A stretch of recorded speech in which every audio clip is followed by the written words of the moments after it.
नहमदुहु व नुसल्ली अला रसूलिहिल करीम अम्मा बाद अऊज़ु बिल्लाहि मिनश शैतानिर रजीम बिस्मिल्लाहिर रहमानिर रहीम। अस्सलामु अलैकुम व रहमतुल्लाहि व बरकातुहू। आप सल्लल्लाहु अलैहि व आलिहि वसल्लम ने वही के रुक जाने के ज़माने के हालात बयान करते हुए क्या फरमाया। हदीस नबवी सल्लल्लाहु अलैहि वसल्लम है, आप सल्लल्लाहु अलैहि वसल्लम ने वही के रुक जाने के ज़माने के हालात बयान फरमाते हुए कहा कि एक रोज़ में चला जा रहा था कि अचानक मैंने आसमान की तरफ एक आवाज़ सुनी और मैंने अपना सर आसमान की तरफ उठाया।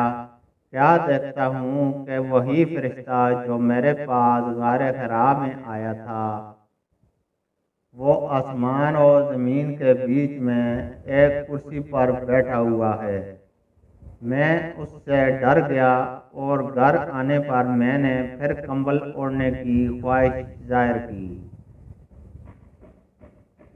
उस वक्त अल्लाह पाक की तरफ से ये आयात नाज़िल हुई, ए लिहाफ ओढ़ कर लेटने वाले, उठ खड़ा हो और लोगों को अज़ाब इलाही से डरा और अपने रब की बड़ाई बयान कर और अपने कपड़ों को पाक साफ रख और गंदगी से दूर रह। इसके बाद वही तेजी के साथ पे दर पे आने लगी। इस हदीस को यहया बिन बुकैर के अलावा लैस बिन साद से अब्दुल्ला बिन यूसुफ और अबू सालेह ने भी रवायत किया है